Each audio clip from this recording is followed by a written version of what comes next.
Some nonprofits go beyond relying on donations and grants by generating their own revenue while still driving meaningful social change. Social enterprise nonprofits blend business strategies with social impact, creating a sustainable approach to mission-driven work. But balancing financial sustainability with a nonprofit mission isn't easy.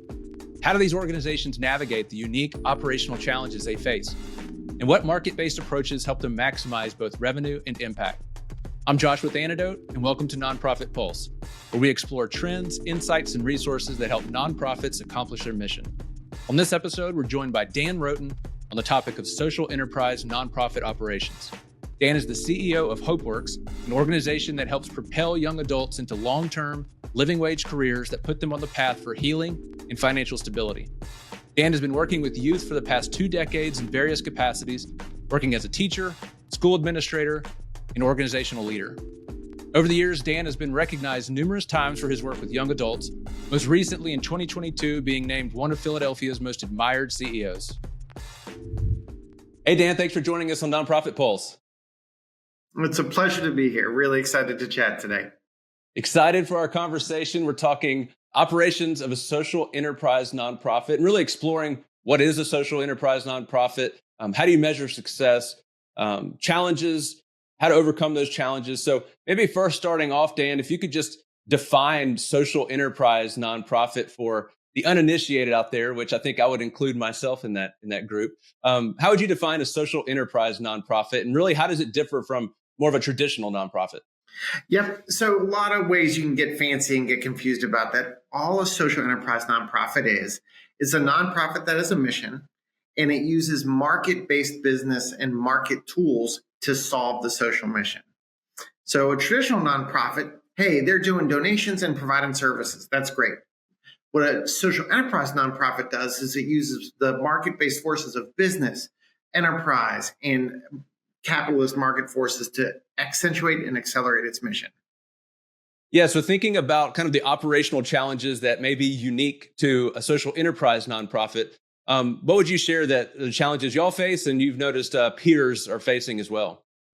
You know, one of the biggest challenges as a social enterprise nonprofit is, are we keeping our promises? So at Hopeworks, we move young adults from employment to full-time living wage jobs, right? And we do that by running technology businesses.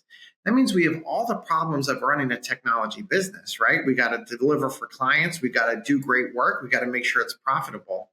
But at the same time, because of our mission, we are deliberately working with young adults, workers that are not great at their jobs at first, right? They're entry-level employees. And the way our mission works, we're an employment social enterprise, which means we train young adults to work for us. And the moment they start getting really good, the moment that they start becoming really profitable for the company, we give them to someone else, right? We're moving them on to permanent employment. So there's always a tension between the way to run a business, right, which maximizes profit, maximizes efficiency, and changing people's lives, which often is in conflict with the market-based forces. You got to always balance those two. Yeah, and thinking about kind of the dual challenges of generating revenue as a nonprofit and then also driving social impact, how do you balance that maybe at Hopeworks, your organization, or even just more broadly for other nonprofits out there? How do you balance that need, those dual challenges there? So you don't, right? You have one thing that you do, which is at Hopeworks, we're going to move folks into living wage jobs, right? That's what we're going to do. Then everything else that we do is going to be subordinate to that. And I think that's really important for us, is that as a nonprofit, we are asked to do a million things, but you really can only do 1 or 2 things well as a business, right? So rather oftentimes I hear nonprofit professionals talk about juggling priorities or dealing with the desires of donors or clients. That means you're doing it wrong. As a nonprofit, you have one thing to do, which is deliver for your clients. If you have a donor or a funder that is making it difficult to do that, you need to decline those dollars, which I understand can be hard, but it's going to pay off. If your social enterprise business is placing demands on you that's going to act in a way that's not going to allow you to deliver for your young adults or your clients, you got to change your business model, right? So that's one thing we always say is if you find yourself talking about juggling priorities, that means you need to reorder that priority list. Hey, if you're enjoying this episode, will you take a moment to leave us a rating and review? Your feedback helps us reach more nonprofit leaders just like you. Thanks for listening. And now back to the episode. Love that. And I'm familiar with an organization up in Indianapolis called Purposeful Design, which is kind of a very similar organization where they take folks who need a leg up. They need assistance, they need stability, and they give them a job to do, and they build just incredibly beautiful furniture, and they really create craftsmen out of these folks. And it just makes me think of like the impact that each dollar can have in supporting y'all as you're rebooting a lot of people's lives and helping them have an impact in their communities and just even in their own families. So switching gears over to the market-based techniques that you found most effective for your nonprofit, maybe others, what would you share around that? Because I think that's a unique concept to a lot of people.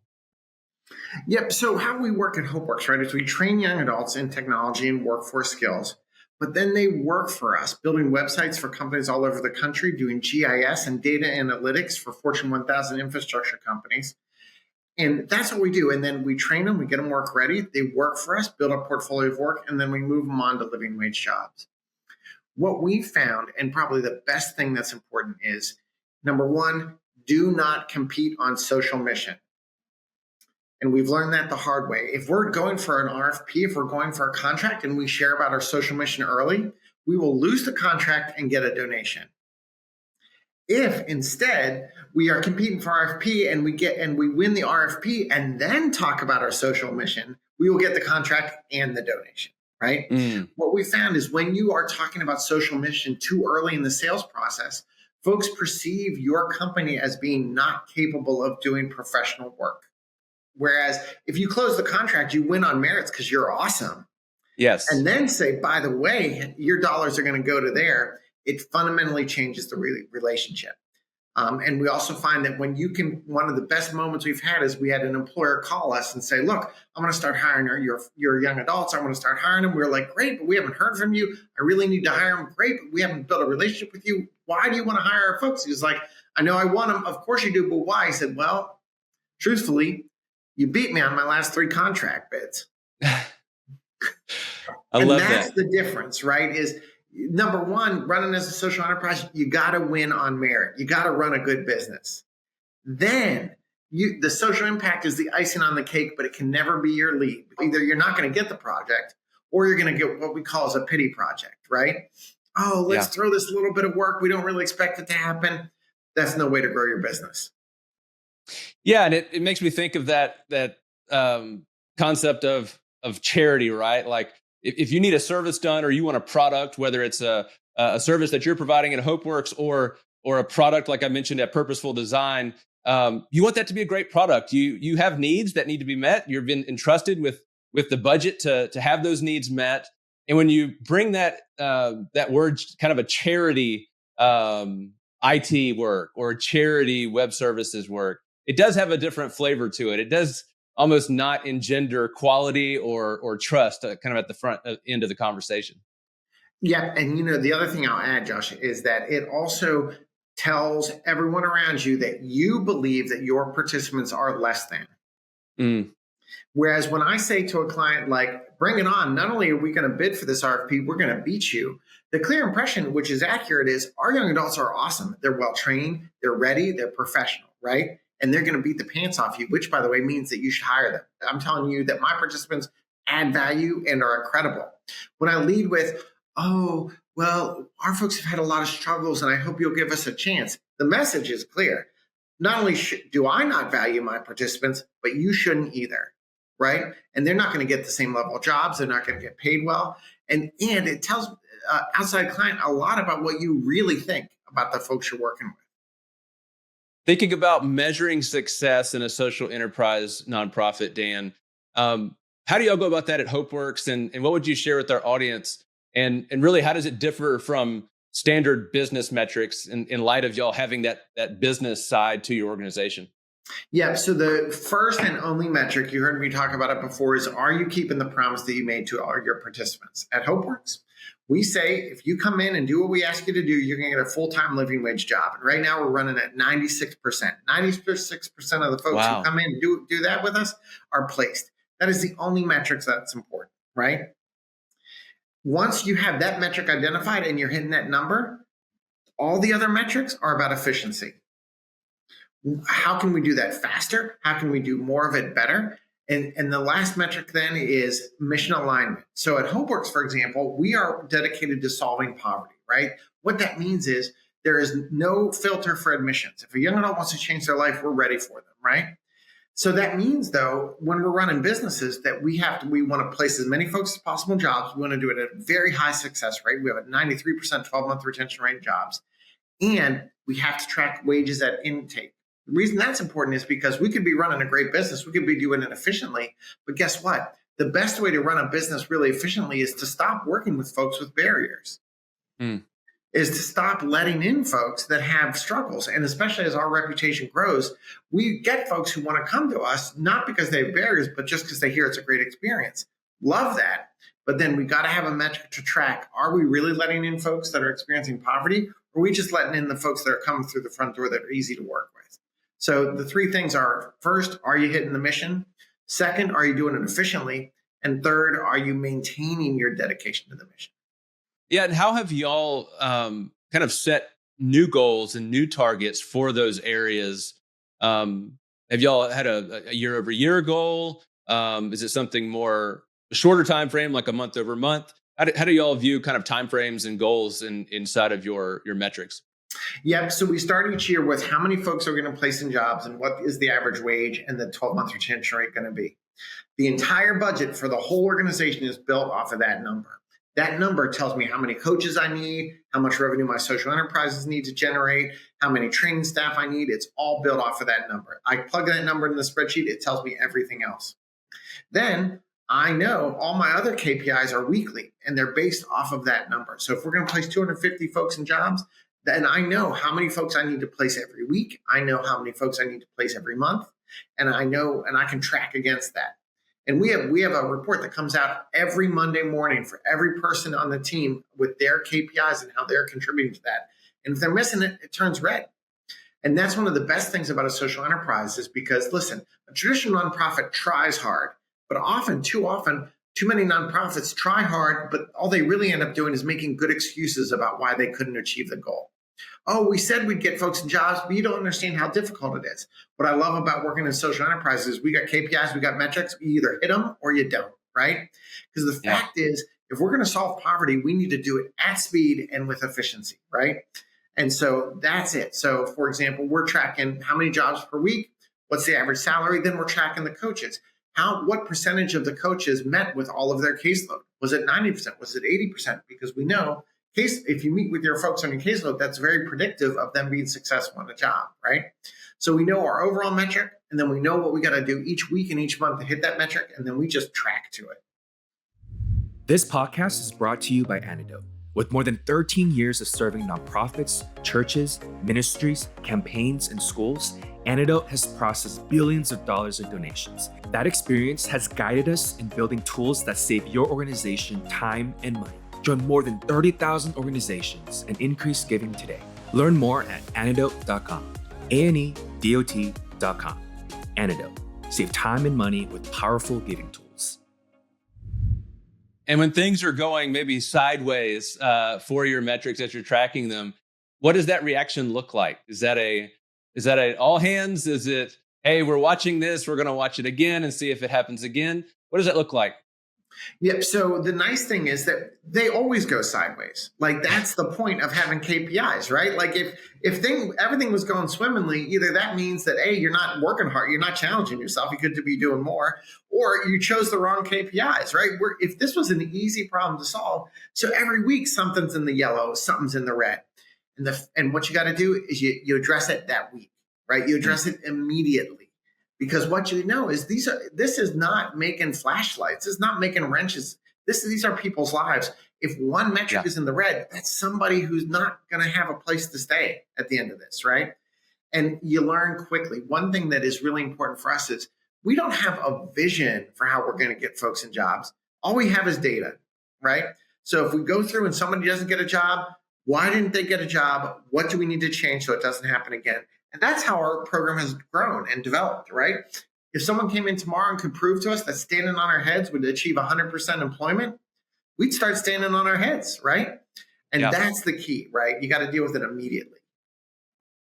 So switching gears a bit, I want to talk about innovation and really what role does innovation play in the operations of an organization like yours, a social enterprise nonprofit, and how do you personally encourage innovation inside of Hopeworks? Yeah, so I'll say something that some folks will disagree with. I don't care about innovation. I care about effectiveness. So if we're hitting our targets and you're doing it this boring way that has been done before, let's keep doing it that way. Now, I'm going to play a game on you, though. If you're hitting your targets, I'm going to escalate the target. That means we could do more, right? At some point, you're going to need to innovate and do something different to achieve that higher target. Innovate, test, and iterate, right? Come up with an idea, do a pilot with a small group, do it quickly. If it works, let's scale it. If it doesn't work, throw it away, right? But the fact is, what we know is, what I often say is, if I'm trying to get from here to New York, right, and I only have 90 minutes to do it, do I want to take the most innovative form of transportation, or do I want to take the most effective form of transportation? That's right. That's right. So that's how we approach it. Innovation is a way to get to your edge case and do more better, right?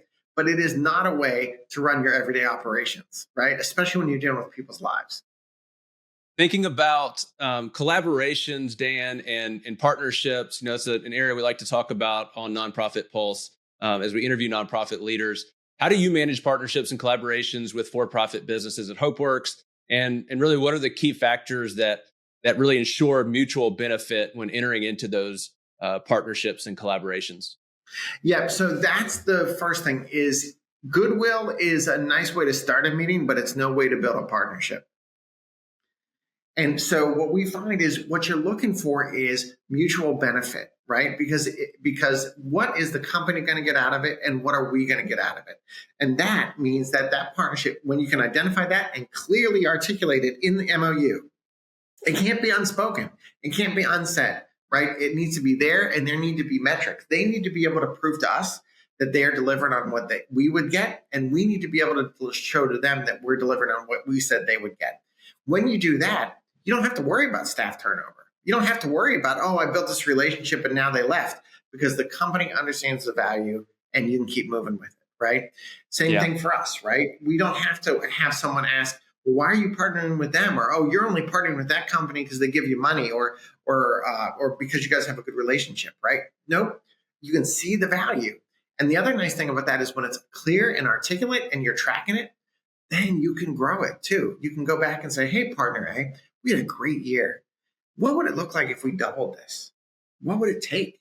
How could we innovate to get there, right? And then you can go. It doesn't just become a routine thing where they volunteer once a year or you share each other's social media posts. And the last thing that we see is then when you have that kind of partnership, you can grow it, you can scale it, and you can recognize the folks that deserve it. Right? All too often when you're looking at a company, there's one or two folks who are your key advocates, right? They're the key folks who make it happen. And if you're not tracking the results of that partnership, it gets no recognition inside the company, right? Whereas if we can say to the company, look, Chris worked with us for the last 2 years. As a result of the partnership, your social media hits have gone up X amount, your employee engagement has gone up Y amount, and your employee retention has gone up Z amount. You should give that dude a promotion, and they will, right? And that's going to cement a partnership. I love that. And on this podcast, Dan, we explore trends, insights, and resources that help nonprofits accomplish their mission. So I'm excited to always ask about trends and what people are seeing kind of out in the field in their areas of expertise. So thinking about trends, what trends are you seeing in the social enterprise nonprofit space? Yeah, one of the most encouraging trends we're seeing is that folks are losing patience with non-living wage jobs in the social enterprise trend. And what I mean by that is all too often in a lot of social enterprises, folks would do things like food service, which is great, but often the wages for those jobs are really low level, right? Transparently, you would have folks who say, we're going to train folks in jobs that seem appropriate for folks who, Black and brown young adults, for example, and so they get stuck in these low wage culinary arts or other jobs. There is this real encouraging trend where folks are like, no, we can do better. right? Our young adults can do better. And by the way, more and more companies are recognizing that you could hire someone who's really effective and skilled, or you can hire someone that has the right degree. And those two things often do not intersect, right? Companies are finally waking up to that reality, which is hugely beneficial, right? Folks are realizing that having the right pedigree or having the right college degree has put us in the situation we're in, where folks feel like people don't want to work. You have employers constantly crying about how there's no good workers out there. The fact is, there's tons of good workers. They just got to stop looking at the same tired old pipelines they've always been using. Places like Hopeworks and other social enterprises, we got the workers. We're ready for them. Yeah, it's so interesting. I saw an article earlier today communicating exactly what you just mentioned, and even across industries, across the country. The article I read this morning was talking about UC Berkeley grads, computer science grads, who even with 4.0 GPAs are not getting job offers upon graduation. And I say that just to say that I think a lot of organizations, a lot of businesses are realizing exactly what you said, that a degree is definitely a big achievement, and it means something, but it may not mean as much as it has in the past, especially when it comes down to, when the rubber meets the road, so to speak, when you need someone to get in there and do the job and do well and execute. And that's exactly it. I mean, I think I speak for maybe a lot of your listeners. When was the last time you used differential calculus, right? To deliver that product for a client? No, I haven't. But when was the last time you had to use your emotional intelligence, your social skills, your grit, and your resilience to make sure a project get over the finish line? Those are skills you don't learn from an elite college, but you certainly learn them when you've come up on the streets and doing everything by yourself, right? So not only, I say, are our Hopeworks folks as good as a college graduate from Columbia, I'm going to tell you that he's my guy. My person's probably better. Thinking of resources, Dan, what resources would you recommend to our audience on social enterprise nonprofits? So what I would say, one of the best things you could do is join business associations that have nothing to do with nonprofit. Get away from your nonprofit peers. Love them, right? Come back to them when you need a little homey thing. But the fact is, you're not going to learn very much from folks who are doing exactly the same thing that you're doing. And especially not nonprofit sector as a whole generally is not very innovative, right? It's not doing a lot always, right? Get away from them. Join the Chamber of Commerce. Go to those meetings. Go to the workshops by the Entrepreneurs Association, Vistage. Go to those places, right, where entrepreneurs are coming together to build something. You'll learn something. You'll see that for-profit companies are just as confused as you are some days, right, which can feel great. And you're going to meet people that you haven't yet met. And so get away from the old nonprofit thing. Make yourself uncomfortable. Go into spaces that nonprofits are not supposed to be in. You'll be welcome, and you'll learn a lot. Yeah, and it makes me think too, you'll stand out. I mean, I can imagine, Dan, if you were at a business conference, whether local or regional, national, whatever, that you would be known as, oh, that's Dan, the guy with the social enterprise nonprofit. That's who that is, versus one of many in a sea. That's exactly right. I mean, you go to a nonprofit conference, you're one of 100 of all, that feels all the same. When we go to a technology conference, everybody wants to talk to us. It is such a better experience for our young adults. It's such a better experience for us. And frankly, we get a lot more value out of the information presented too. Love that. Love that. And I've loved our conversation. So last question of the episode, Dan.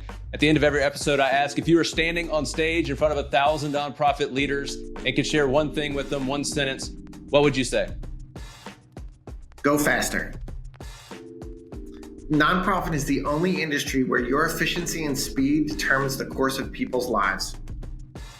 Stop planning, start experimenting, and track your data. We do not need another strategic plan in this nonprofit industry. We need folks out there getting it done. Because we got too many folks whose lives need changing. Stop looking at your navel. Stop imagining what the world would be like if we solved all our social ills. Get out there and get to work. Love it. Love it. As always, for our listeners, you can visit nonprofitpulse.com and find links to Dan's LinkedIn, as well as Hopeworks and other resources as well. So again, Dan, thanks so much for joining us on the podcast. I've loved the conversation, and thanks for educating me and all of our audience today on social enterprise nonprofits and really just the operations behind them. Really fun to talk today. Thanks for making the time. Hey, thanks for listening. If you enjoyed this conversation, please share or leave us a rating and review wherever you listen to podcasts. Also, head over to nonprofitpulse.com to sign up for our monthly newsletter, as well as check out all the links and resources in the show notes. We'll see you next time.